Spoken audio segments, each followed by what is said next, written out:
Merci beaucoup Marcel et merci aussi à Michel Garand et à Marcel Lebrun de m'avoir invité à vous présenter quelques réflexions autour de ces questions importantes de, au fond, l'éducation, l'apprentissage, la pédagogie et les contextes d'autres sciences, sciences cognitives, neurosciences cognitives évidemment. Alors, je vais m'installer, vu mon grand âge, je vais m'asseoir là, et l'heure avancée. Et donc vous allez voir, les présentations sont un peu contrastées parce que Philippe a présenté un magnifique PowerPoint, vraiment magnifique. Et moi, je ne suis venu avec aucune image, donc je pense que les pédagogues vont déjà être pas très contents, disant Crommelin qu'il est pété là déjà, hein, parce que pas de beau PowerPoint, pas de transparent. Non, je vais vous parler. Essayer de réfléchir avec vous, ce que Philippe a fait aussi, bien sûr, mais bien entendu.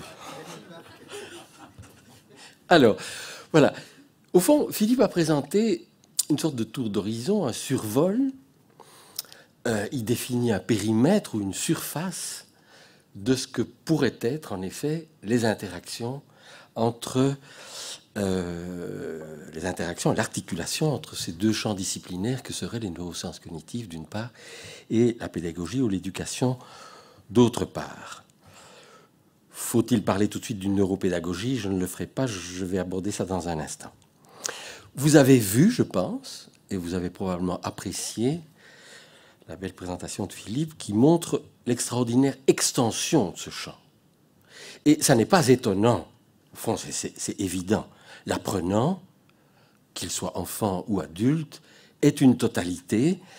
L'apprentissage, l'éducation sollicitent l'ensemble des fonctions cognitives.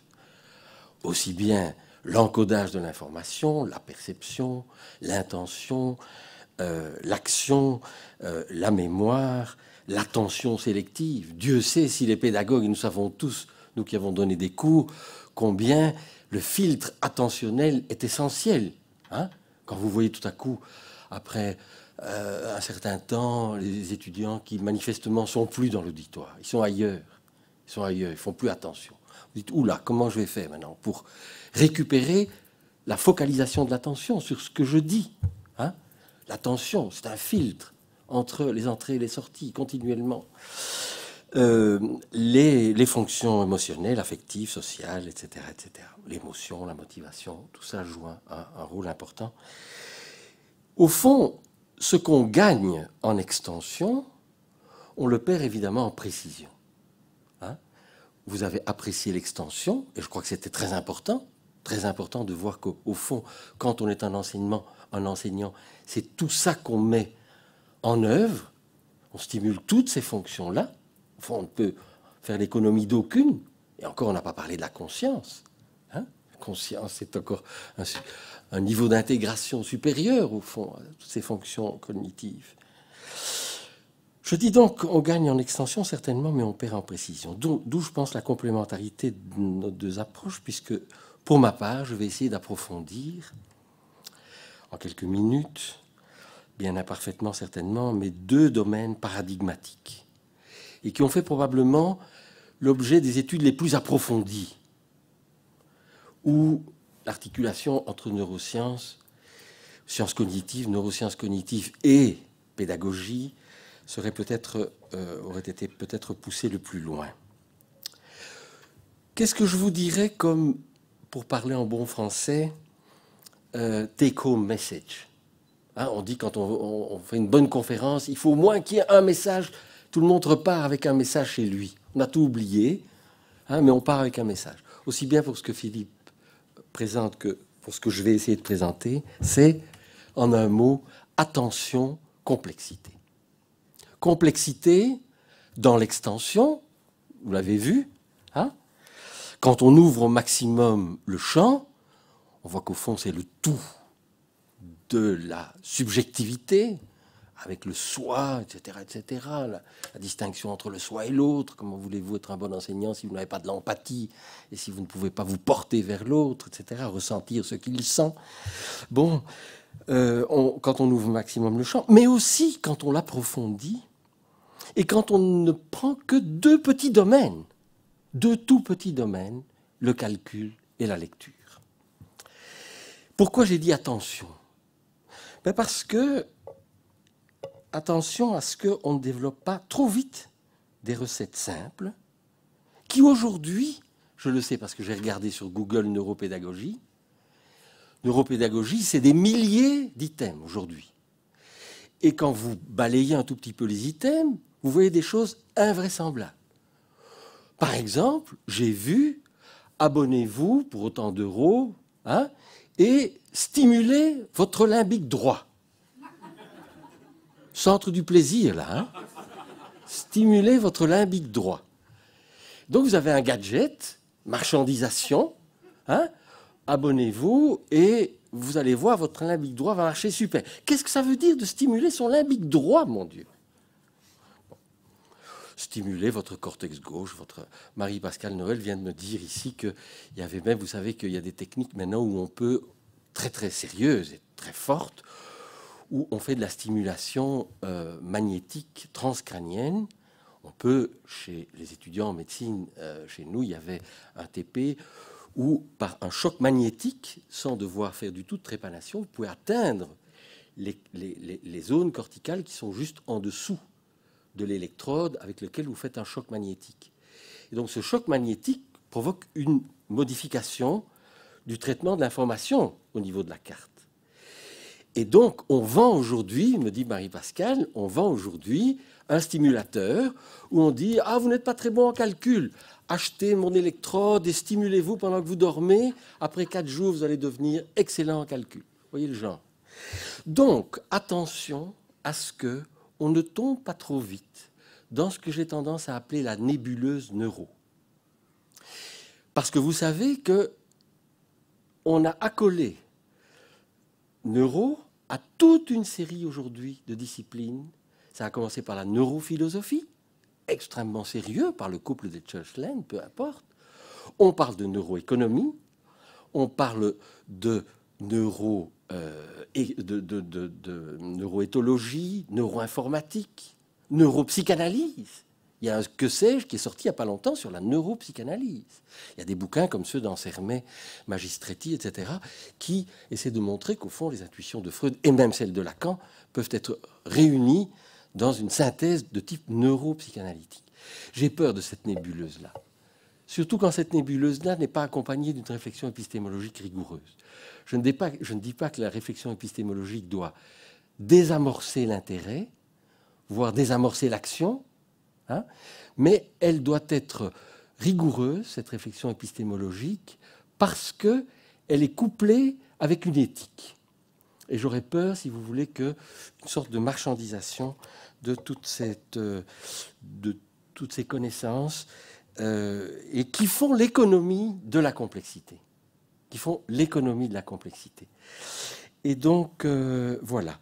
Alors, dernier petit mot dans l'introduction. Je ne suis pas un spécialiste je n'ai jamais fait de recherche ni sur la lecture ni sur le calcul. Et donc, j'ai fait, il y a 30 ans maintenant, un cours à la faculté ouverte qui s'appelait la FOPA et qui avait été créé par un collègue, Jean-Marie Godefrin et moi-même, et on avait donné comme titre psychobiologie et formation. Et on a donné ce cours pendant quelques années, et c'est le seul moment où j'ai été un peu interpellé par psychobiologie et apprentissage, mémoire, etc. Donc, mais je ne suis pas un spécialiste ni du calcul, ni de la lecture. Je me suis basé sur des textes, et je vais vous dire lesquels.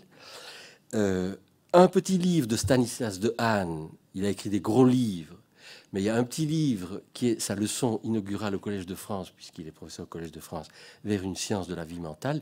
Il est à la fois spécialiste de la lecture et du calcul, au départ du calcul, mais aussi il a beaucoup travaillé. Il a écrit Les neurones et la lecture, et puis La bosse des maths, etc. Et puis, mon collègue et ami de toujours, Xavier Seron, qui est un spécialiste des neurosciences et de la neuropsychologie du calcul, et qui m'a envoyé le week-end, j'ai passé donc un très bon week-end, à lire un gros papier de Xavier Seron, qui justement porte sur les neurones à l'école. Alors, il ne fait pas vraiment de la neuropédagogie, mais il fait pour un peu... c'eût été tellement bien que Xavier soit à ma place. Donc je pense que je suis un peu un imposteur. Ça aurait été préférable que ce soit lui qui soit là. Je vais essayer de ne pas trop trahir la foule de données et la complexité, parce que pour moi aussi, c'est aussi très complexe que je vais essayer de vous expliquer. Alors, comment approfondir un tout petit peu l'acquisition de ces deux, ce qu'on pourrait appeler ces deux objets culturels, ces deux habiletés culturelles que sont le calcul et la lecture? Je vais essayer de le faire dans le cadre d'une hypothèse théorique assez audacieuse qui a été proposée il y a quelques années par Stanislas Dehaene dans un article d'une revue très importante, la revue Neurone. Je traduis un article anglais qui dit recyclage culturel des cartes corticales. C'est une véritable position théorique, une hypothèse théorique très forte. Et vous allez le voir là, on peut, en approfondissant ça, on peut essayer d'articuler quelque chose de la pédagogie du calcul et de la lecture et des neurosciences. Alors, c'est quoi cette théorie? Cette théorie, elle est assez proche, au fond, et Dehaene en fait un peu la généalogie, d'un concept qui a été longuement développé par un célèbre biologiste théoricien qui s'appelle Stephen Gould, grand spécialiste de l'évolution, et qui a probablement fait une œuvre majeure aujourd'hui dans une nouvelle approche. Non pas qu'il fait une nouvelle approche par rapport à Darwin, hein, mais il y a une conception extrêmement forte. Et il a notamment développé un concept qui s'appelle en anglais exaptation et qui a été traduit par exaptation. Alors ça veut dire quoi? Brièvement, ce concept de Gould, c'est la réutilisation au cours de l'évolution d'un mécanisme biologique ancien en vue de l'émergence d'une fonction complètement nouvelle. Donc au fond, pensez au cerveau. Hein, on a dans notre cerveau humain des parties, le tronc cérébral, le bulbe, le pont de Varrolle, etc. On trouve ça chez les oiseaux, on trouve ça chez les batraciens, chez les reptiles. L'évolution, elle n'a jamais rien abandonné. On a toujours un tronc cérébral qu'on retrouve comme le cerveau le plus développé des oiseaux. Le toit optique des oiseaux, ben, c'est notre tronc cérébral aujourd'hui. Et puis nous, on a développé un thalamus, un hypothalamus, un cortex, etc. Donc au fond, l'évolution, à l'inverse de nos machines, nous on jette et on fait autre chose.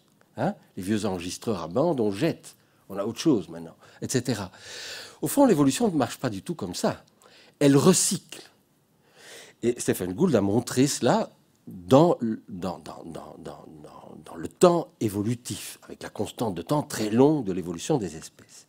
Au fond, dans l'apprentissage culturel, puisque ce serait des facteurs culturels qui produiraient ce recyclage de cartes corticales, dans l'apprentissage culturel, ce mécanisme de réutilisation de structures anciennes n'implique pas de remaniement génétique, mais survient durant la vie de chaque individu grâce justement à cette plasticité neuronale. Et ça, c'est un concept essentiel, évidemment. Si on avait le temps, on pourrait consacrer plusieurs heures à étudier les modèles de la plasticité neuronale, ce qu'on a tous fait quand on enseigne les neurosciences, que ce soit en psychologie, en médecine. On passe beaucoup de temps, c'est une caractéristique tout à fait essentielle du tissu nerveux, c'est cette plasticité, au fond, qui se développe de plus en plus. Et l'hypothèse de Dehaene, de ce recyclage culturel des cartes corticales, eh bien, il souhaite proposer, au fond, un mécanisme assez complexe par lequel un objet culturel, comme la lecture ou le calcul, ou une habileté culturelle nouvelle, peut trouver une niche au sein d'un système cérébral préexistant.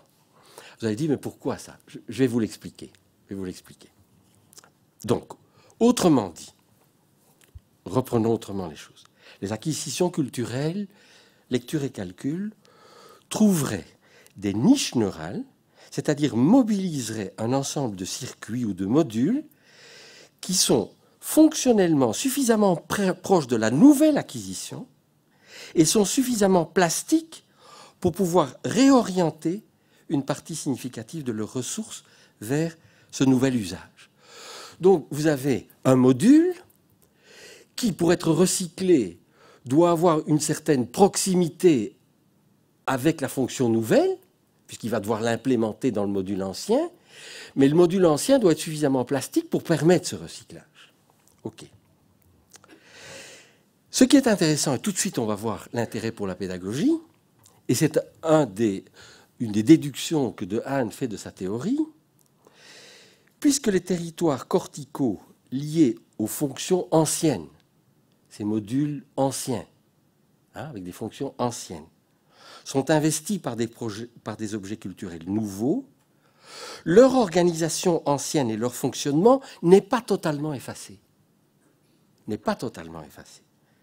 Et donc, il y a des contraintes liées au statut de précurseur qui exercent encore leur influence sur l'acquisition des nouvelles habiletés culturelles. Au fond, si vous voulez, la nature, notre cerveau de primate ancien, parce que dans notre cerveau, nous avons encore des tas de modules qui sont strictement homologues à ceux que l'on trouve chez les primates non humains, strictement homologues, au même endroit. On va le voir pour le calcul et la lecture, bien que les primates non humains ne lisent pas et ne calculent pas. Enfin, ce n'est pas tout à fait vrai. Mais donc, la nature, si vous voulez, elle fait de la résistance. La nature fait de la résistance sur la culture. Moi, je trouve que c'est un débat fantastique parce que c'est le débat nature-culture. C'est comment nous, espèces culturelles, nous implémentons cette culture dans un cerveau d'Homo sapiens qui, au fond, depuis 150 000 ans, n'a pas évolué sur le plan de sa morphologie et de sa structure. Ces objets culturels, ils sont tous les deux extraordinairement récents. Aussi bien pour la lecture, puisque l'écriture, elle date de entre 5500 et 6000 ans. À partir d'aujourd'hui, là, c'est les Babyloniens et les Égyptiens ont inventé l'écriture. Il n'y avait pas de lecture avant l'écriture, forcément. Et le calcul, vous allez voir, c'est un peu plus compliqué. Le calcul, c'est plus compliqué. Et vous allez voir, effectivement, l'implémentation du calcul est beaucoup plus complexe que celui de la lecture. Parce qu'il y a une histoire phylogénétique du calcul beaucoup plus longue derrière nous. OK. Premier objet culturel, la lecture. Je ne sais pas si vous avez à peu près perçu le modèle. La lecture. Je vous le dis, c'est une habileté récente. L'écriture est inventée en Mésopotamie et en Égypte il y a environ entre 5005 et 6000 ans. Et par rapport à Homo sapiens, 150 000 ans à peu près, qui se distinguent des Néandertaliens et des autres espèces Homo, si vous voulez. Là, on a un cerveau de sapiens. Et puis de sapiens sapiens, comme on dit, mais c'est simplement parce que le sapiens sapiens, il a laissé, lui, des traces culturelles. Mais le sapiens avait déjà aussi laissé, puisqu'il y avait des rituels d'enterrement, on a des bijoux, etc. etc. Donc, jusqu'à une époque très récente, seule une très petite fraction de la population était capable de lire. La lecture, pendant toute l'histoire de notre histoire, à partir de 6000 ans, il n'y a que très peu, il y avait quelques scribes qui écrivaient et qui lisaient. L'enseignement obligatoire, c'est les lois de Jules Ferry, 1870, choses comme ça. Bon, c'est un siècle et demi. Avant ça, c'est une toute petite fraction. Pourquoi je dis ça? Très récent et petite fraction de la population. Il est donc impossible que des modules du cerveau humain aient pu évoluer spécifiquement pour la lecture et qu'ils aient pu, ces modules, être implémentés maintenant de manière innée, de manière génétiquement préprogrammée, comme nous avons dans notre cerveau des boucles préprogrammées génétiquement. Et comme dans la phylogénèse, les éthologues l'ont bien montré, il y a des tas de comportements extraordinairement complexes qui sont préprogrammés génétiquement. Pensez, certains oiseaux chanteurs, ils chantent leur chant d'une extraordinaire complexité par un strict programme génétique. Il y a des oiseaux qui apprennent. Il y a des oiseaux qui ne doivent absolument pas apprendre. Même s'ils sont rendus sourds à la naissance, ils chantent leur chant. Donc il y a des programmes chez des espèces qui nous précèdent qui ont permis des comportements extrêmement compliqués. Impossible que la lecture, qu'un module soit mis en place au niveau du cerveau qui nous donnerait accès d'emblée à ce comportement de pouvoir lire. C'est évident, on doit l'apprendre au cours d'une période critique. Et quand on veut l'apprendre, ça va très vite. J'ai encore vu une de mes petites filles qui est en première primaire, elle ne savait pas lire au début de l'année, elle commence déjà à lire, après quelques mois. à la fin de l'année, probablement qu'elle aura déjà une compétence. Incroyable. Comment c'est possible? Or, s'il n'y a pas d'implémentation innée d'aucun module, chez l'adulte de Homo sapiens, donc chez nous, on peut mettre en évidence un ensemble de régions corticales de l'hémisphère gauche qui sont activées par la lecture des mots. Quand on demande à un sujet dans les instruments, là, les grands outils d'imagerie cérébrale fonctionnelle, de lire ou de regarder sur un écran des mots qui apparaissent, il ne doit pas les lire à voix haute, il voit simplement des mots. On va peut-être faire une tâche après pour être sûr qu'il fait bien attention. Il doit lire des mots. Et qu'on regarde ce qui s'active dans son cortex, on voit des tas de régions, surtout, si c'est un adulte, surtout de l'hémisphère gauche. Beaucoup de régions. Parmi ces régions-là, il en est une qui est spécifiquement concernée par les mots écrits, qui est spécifique à la lecture, et non par la reconnaissance et le traitement de mots prononcés. Par exemple, je peux être dans la machine et avoir des écouteurs qui disent des mots. Vous entendez des mots. Il y a aussi des tas d'entendre des mots et les reconnaître probablement, pas la même chose que lire des mots. Il y a une zone qui est spécifique à la lecture des mots et qui, elle, n'est pas activée quand le sujet entend des mots dits d'une traite ou des mots épelés, etc., lettre par lettre ou syllabe par syllabe. Ok. Ce site d'activation, est très spécifique et est localisé dans un sillon, peu importe, au fond. C'est le sillon occipito-temporal, sur la face intérieure du cerveau. À la limite, peu importe. Il y a un sillon, une région, un module dans le cortex gauche qui est activé et qui est appelé aujourd'hui par les neurophysiologistes l'aire de la forme visuelle du mot, Visual Word Form Aera. Dans ce module cérébral, il y a des mécanismes spécifiques pour la reconnaissance des caractères écrits. Alors, on a pu montrer des choses tout à fait étonnantes quand on étudie cette aire-là particulièrement. On a pu montrer que cette aire, elle était sensible au traitement orthographique, du mot.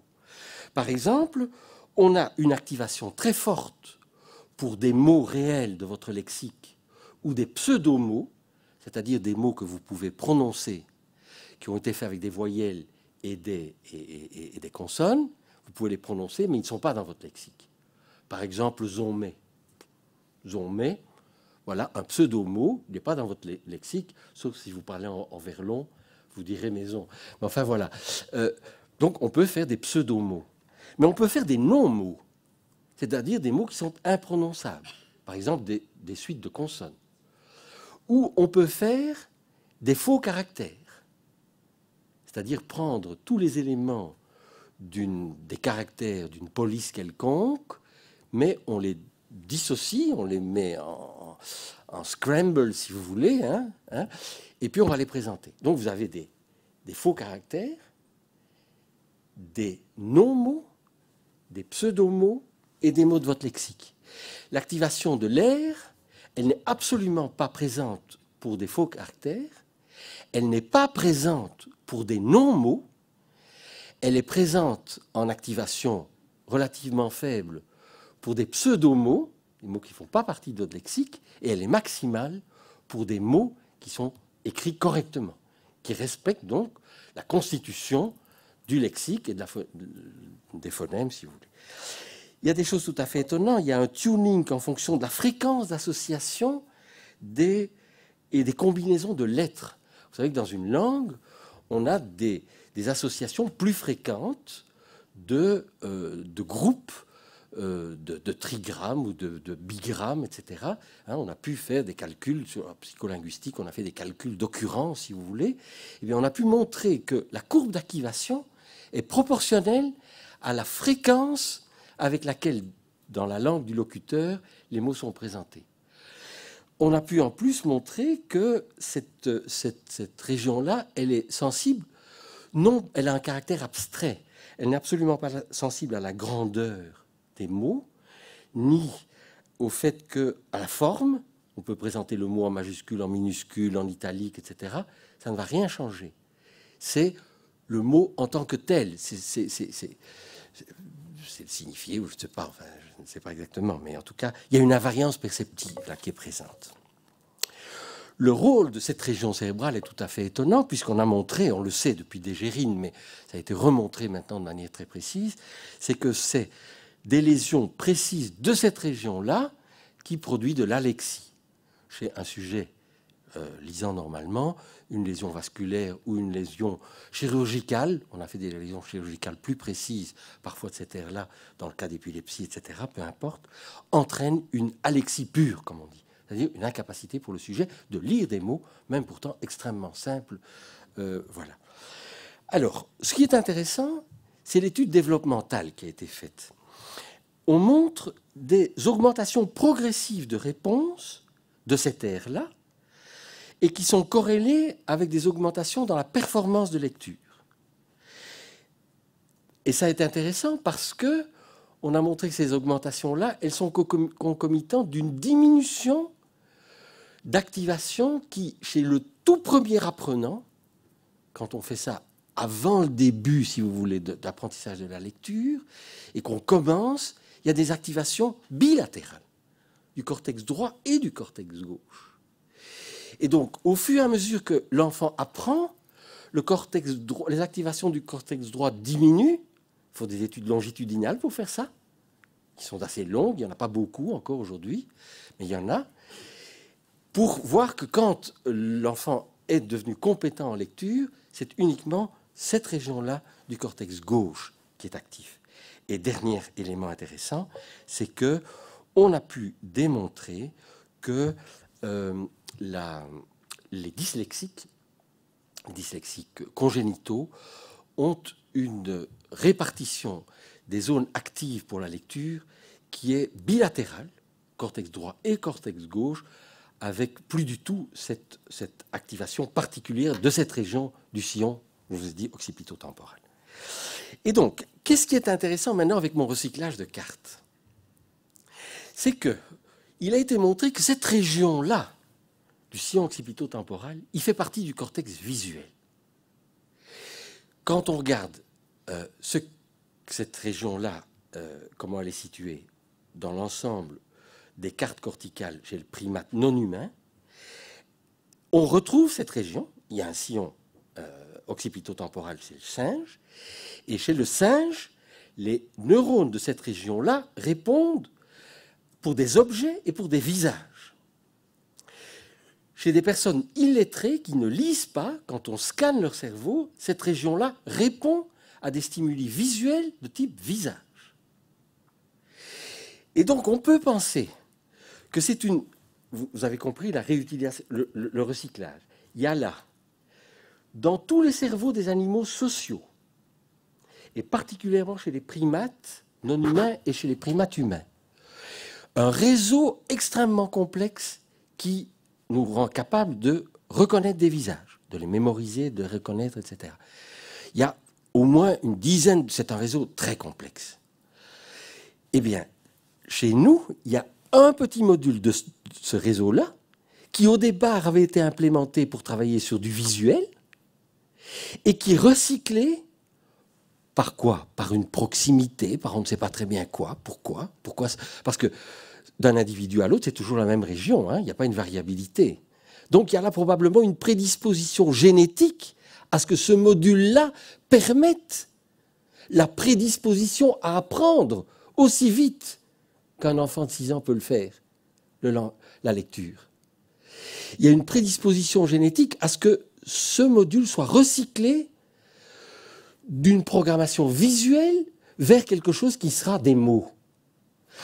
Alors, Dehaene dit, mais c'est tout à fait intéressant, parce que regardez les difficultés que les enfants ont pour, et pas seulement chez des grands dyslexiques, mais chez des individus qui ont un peu des difficultés dans le problème de la lecture.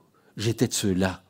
J'avais beaucoup de difficultés, moi, dans les P, les Q, les D, les B, la droite, la gauche, etc. J'étais probablement un peu dyslexique. Et je continue à avoir des difficultés. Hein? Eh bien, Dehaene dit, la nature fait de la résistance à la culture.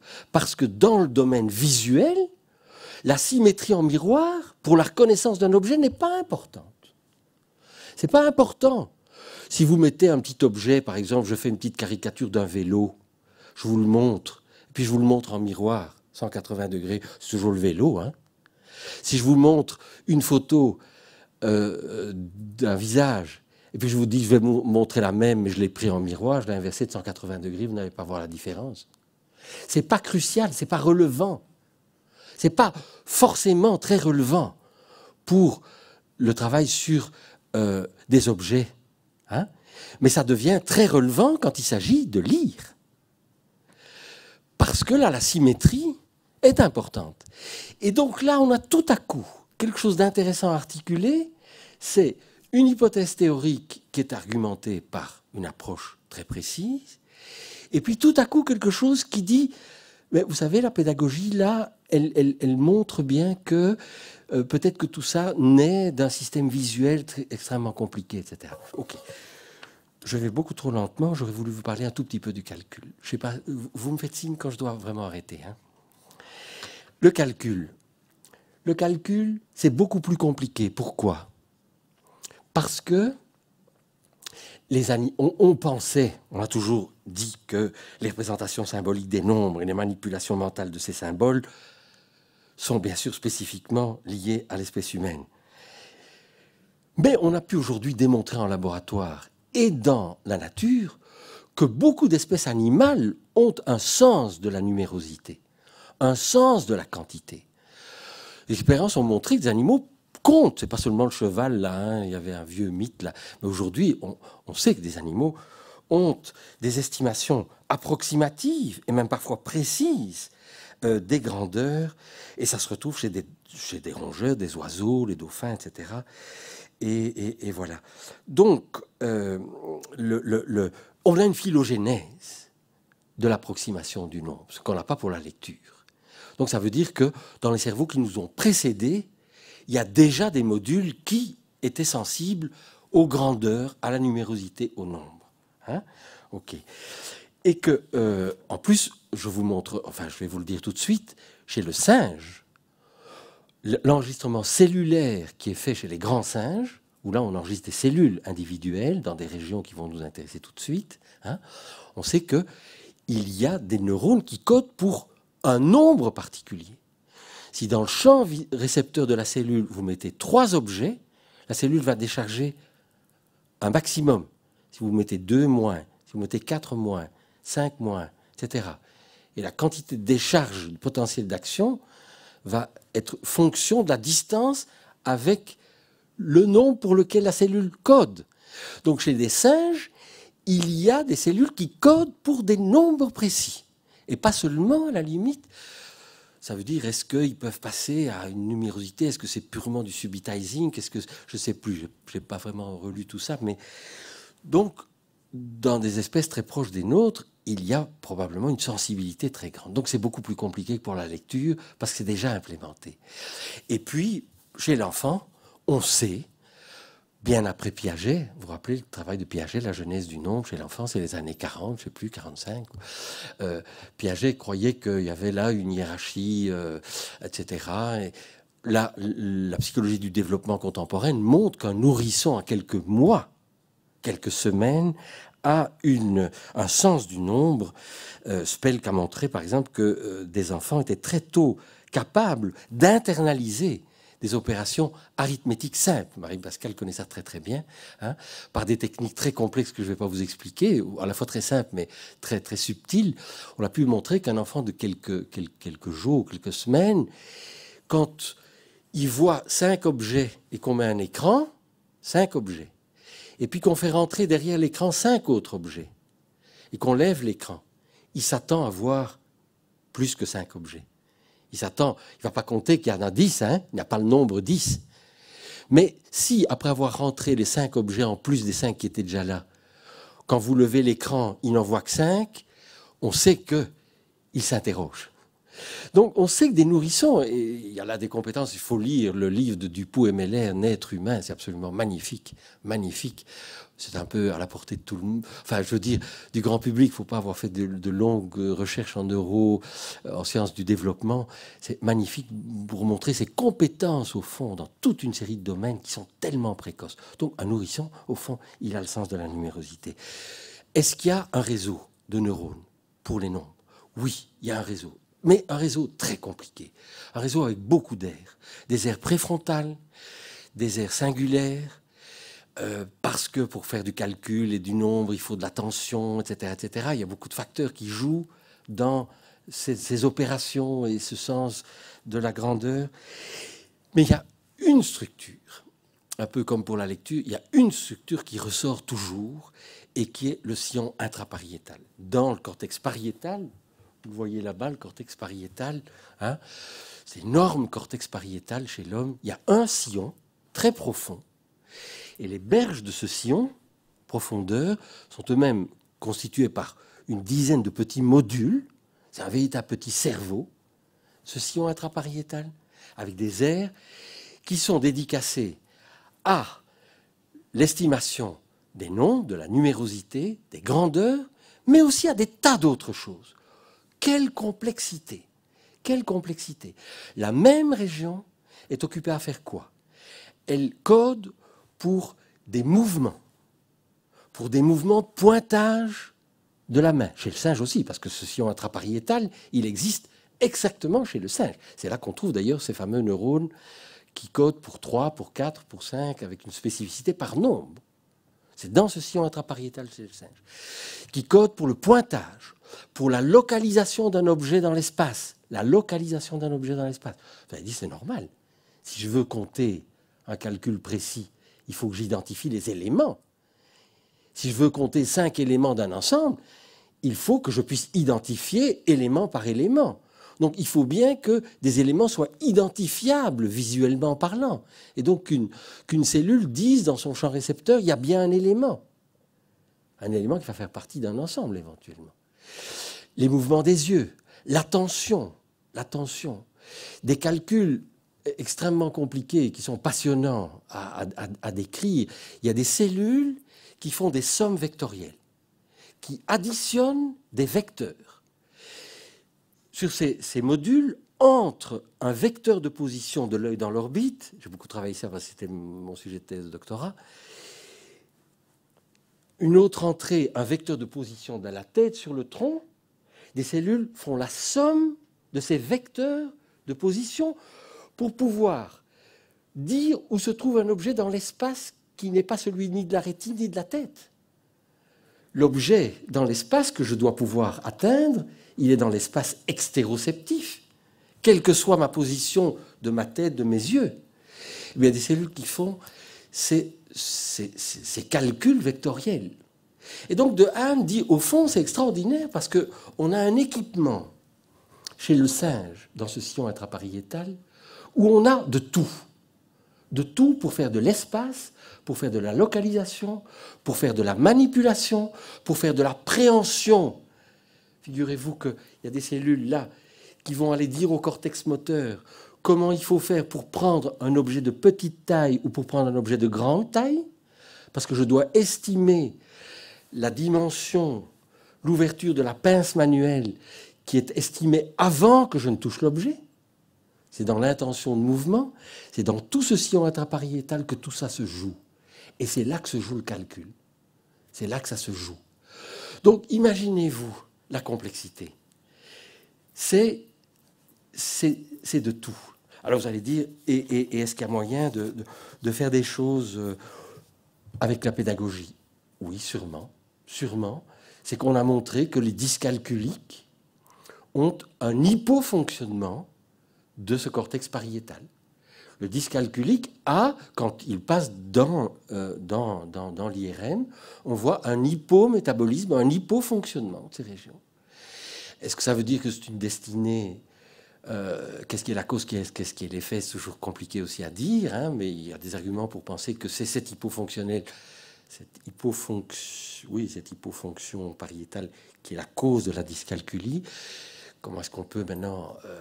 est-ce qu'il y a encore du potentiel de plasticité? Parce que c'est ça le problème. Hein. Qu'est-ce qu'il y a encore comme potentiel de plasticité qui, à un moment donné, a permis la création de ces cartes culturelles, probablement à des périodes critiques du développement. C'est ce que l'éthologie nous a montré depuis les travaux de Lorenz et avec les travaux de la psychologie du développement. Il y a des périodes critiques du développement pour le bilinguisme, pour l'autorité, enfin toute une série de choses comme ça. On a montré ces périodes critiques. Est-ce qu'on peut encore remobiliser cette plasticité?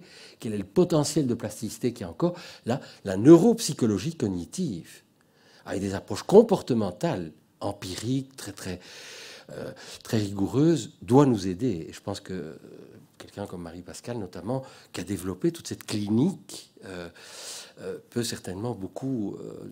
pourrait certainement faire un second séminaire beaucoup plus intéressant, parce qu'elle montrerait, au fond, comment aujourd'hui, pour le calcul, on peut aborder éventuellement cette question d'un potentiel de plasticité et de ressources possibles pour remobiliser les choses. Voilà, c'est en gros, j'aurais pu encore être plus précis et développer, mais je pense qu'il est tard et vous êtes probablement un peu saturé déjà. Mais je crois que la complexité et au fond, cette idée de ce recyclage des cartes corticales, je trouvais théoriquement assez stimulant. Donc voilà, merci de votre attention.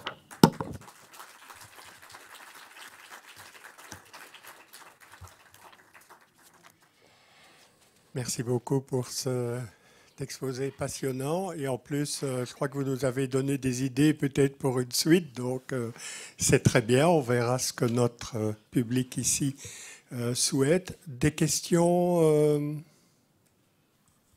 Merci.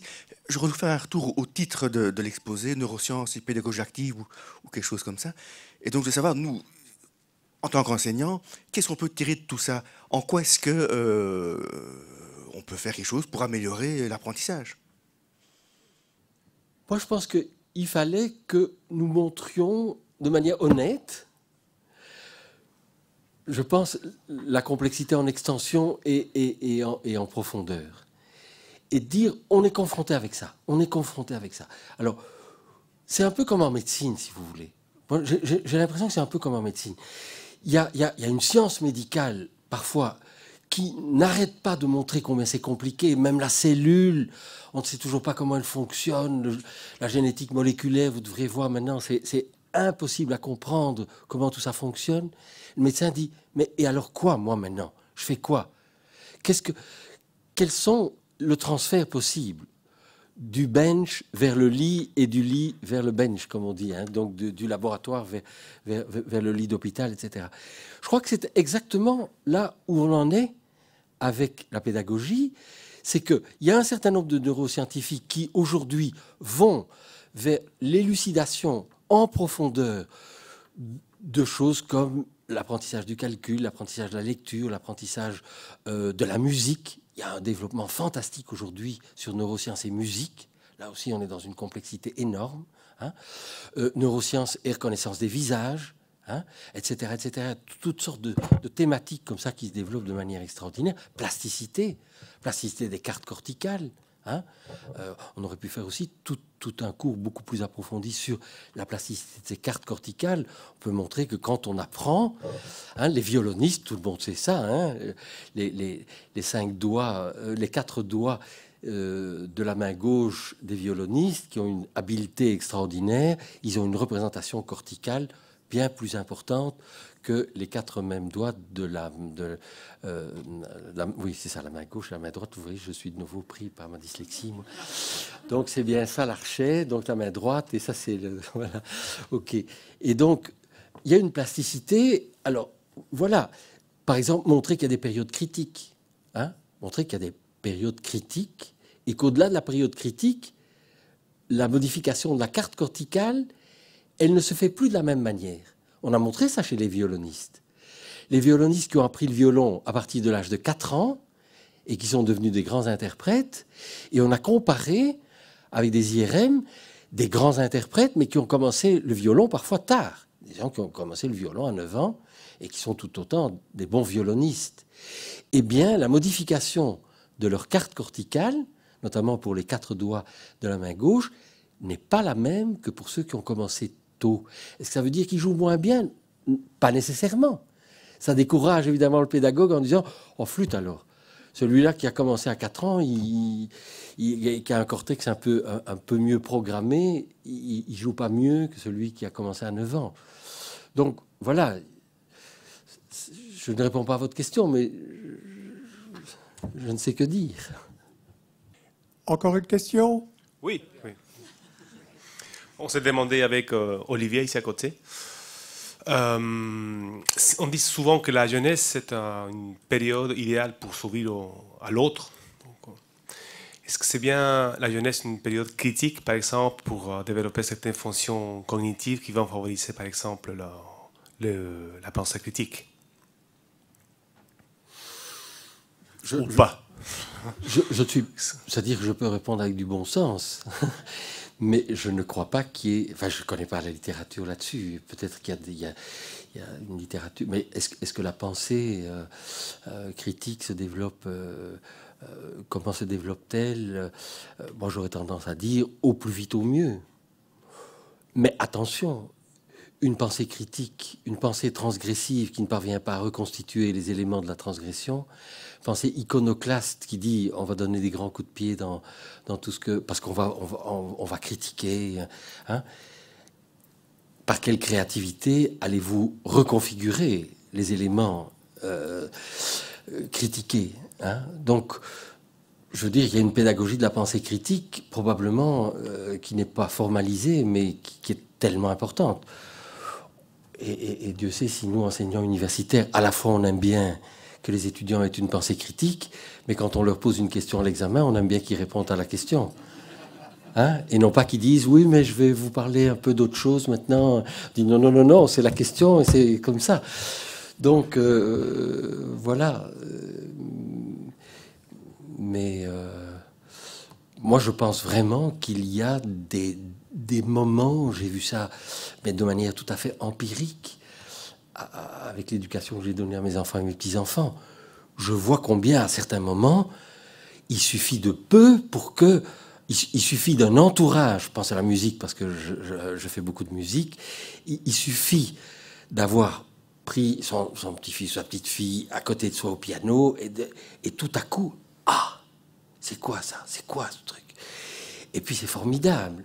Et puis il y a un éveil. Et puis il y a la discipline, il faut apprendre le solfège, il faut aller au truc. Et ça devient lourd à négocier parfois. Mais voilà, je pense en effet qu'il y a un éveil qui peut être vraiment là pour beaucoup de choses. Pour beaucoup, beaucoup de choses. Mais c'est un peu le bon sens. Bonsoir. Je ne sais pas si vous pouvez dire un tout petit mot, par rapport aux différents styles d'apprentissage chez les gens. Ceux qui sont plus centrés sur les dates, d'autres sur les images, d'autres qui entendent parler d'un sujet, ils commencent à partir dans tous les sens. Ah voilà, tel truc et tel autre, celui-là parlait de ça ou ça, non? Mais Marie-Pascale, peut-être qui... Moi, ce qui m'intéresse, c'est les traitements numériques et les mathématiques. Et dans les mathématiques, par exemple, quand on doit faire des calculs complexes, il y a certaines personnes qui disent qu'elles utilisent des stratégies visuelles, qu'elles voient les nombres l'un au-dessus de l'autre, qu'elles commencent à faire du calcul en colonne. Donc, elles vont additionner d'abord les chiffres des unités, puis des dizaines, etc. Et d'autres personnes disent qu'elles sont plus verbales. Donc, elles entendent des mots, donc elles vont commencer par additionner les centaines, puis les dizaines, puis les unités. Et on avait sélectionné parmi des populations d'étudiants des gens qui disaient qu'ils étaient verbaliseurs, d'autres qui disaient qu'ils étaient visualiseurs. Ils expliquaient des stratégies de calcul différentes. Quand on leur donnait un questionnaire, ils disaient qu'ils étaient bien visuels, etc. Et puis quand on a manipulé, enfin quand on a testé les gens en labo, ce qu'on a fait, c'est présenter des calculs qui étaient proches sur le plan sonore. Les mots correspondant au nombre étaient proches ou bien qui étaient proches visuellement. Et en fait, on a vu que les individus ne se comportaient pas du tout comme ils avaient décrit. Et que ceux qui se disaient visualiseurs dans les questionnaires et dans leur manière de résoudre les calculs n'étaient pas sensibles à l'aspect proximité visuelle et qu'en fait, la majorité était sensible à la proximité phonologique. c'est-à-dire sonore des nombres. Donc la simple conclusion que je peux avoir, c'est qu'on peut avoir une certaine introspection sur soi, et puis que quand on nous teste, en fait, on ne montre pas peut-être le comportement qui est attendu.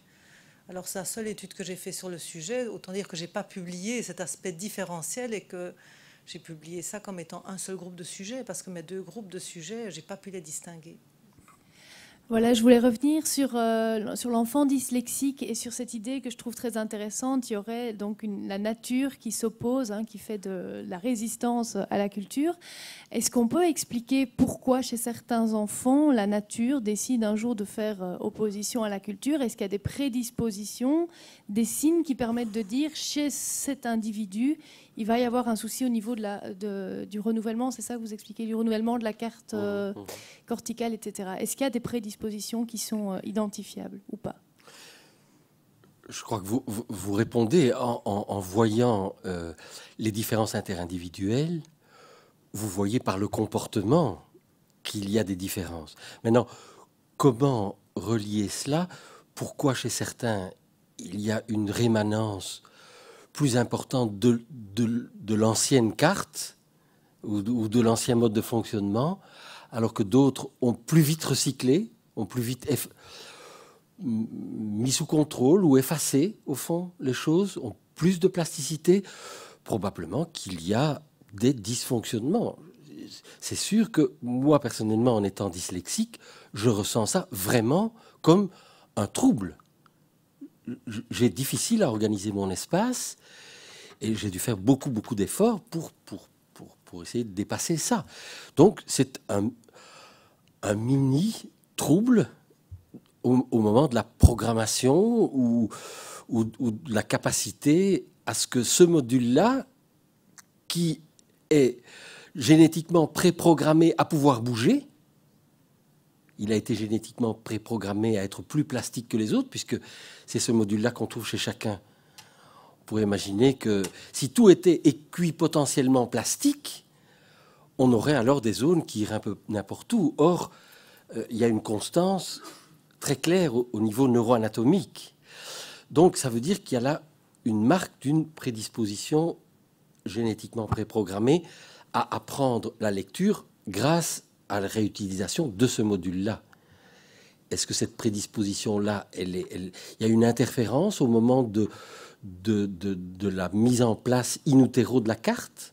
Puisqu'on peut imaginer que ces cartes sont mises, tous ces petits modules sont présents en partie, en tout cas in utero. Les connexions ne sont pas finies, mais la neuroanatomie fonctionnelle est presque présente à la fin de la grossesse, enfin.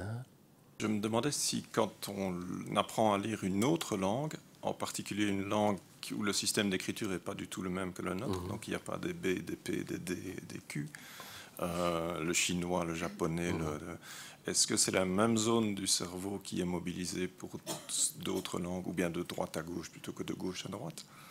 Dehaene dit que oui. Moi, je ne suis pas spécialiste, mais il aborde ça dans son article et il dit que, curieusement, c'est presque un peu contre-intuitif, mais que c'est pas uniquement dans nos sociétés où on lit, par exemple, de gauche à droite et où on a des caractères alphabétiques qui peuvent donner effectivement des P, des Q, des D, des B, etc. Mais il dit que quand ils ont travaillé avec des groupes chinois, etc., c'est la même zone aussi. Donc, je ne sais pas, c'est un peu, je vous avoue, contre-intuitif, mais c'est ce que j'ai lu. Maintenant, dans l'apprentissage, dans le bilinguisme, ça c'est assez intéressant parce qu'on a montré qu'au fond, les bilingues très précoces qui apprennent 2 langues maternelles en même temps ont, dans leur aire de Broca, l'aire de production des phonèmes, ils produisent les phonèmes des 2 langues avec la même zone. Alors que les bilingues tardifs, ils apprennent une langue maternelle, le français, et puis tardivement, en dehors de la période critique de l'apprentissage de la langue maternelle, ils apprennent une seconde langue. Et ils ont la même fluence, ils ont la même capacité. Quand on les scanne, on voit que quand ils évoquent des mots dans une langue, ils activent une aire, et quand ils évoquent la phonétique et les mots du lexique dans l'autre langue, c'est une autre aire. Donc, il y a des mécanismes de plasticité qui sont différents pour les bilingues très précoces et les bilingues tardifs. L'organisation cérébrale est différente. Et alors, si je peux encore me permettre d'abuser un petit peu, est-ce que pour l'apprentissage d'une langue, du langage, il y avait aussi une aire du cerveau qui était prédisposée, préprogrammée, puisque le langage n'est pas apparu en même temps que l'humanité, j'imagine? Oui, c'est tout à fait intéressant parce qu'il y a maintenant beaucoup de spéculations là-dessus. Ces fameux neurones dits miroirs qu'on a d'abord montrés chez le singe et qui se trouvent, comme Philippe l'a montré, dans la circonvolution, la frontale, etc.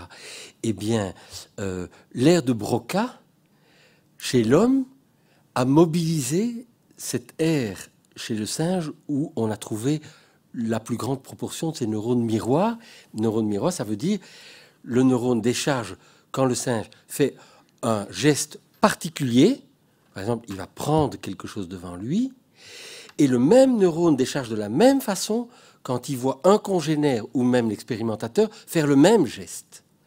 Donc ça veut dire que c'est un neurone qui décharge quand il y a un mouvement du soi, avec une intention, etc., et qui réalise le mouvement, et qui décharge de la même manière quand c'est comme si le singe se mettait à la place de l'autre, il voit faire le mouvement. D'où cette idée de l'empathie, etc., où il y a eu énormément...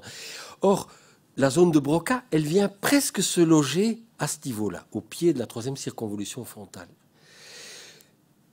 Alors qu'on sait que le langage est effectivement quelque chose qui implique justement la mise à distance de soi, la reconnaissance de l'autre, le dialogue, le jeu, le tu, le il, etc. Maintenant, c'est peut-être un peu du mythe, hein, mais c'est quand même peut-être intéressant aussi.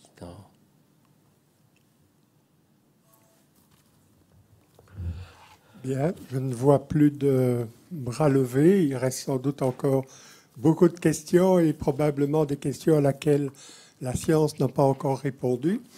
En tout cas, je vous remercie pour votre présence et je vous souhaite une excellente soirée.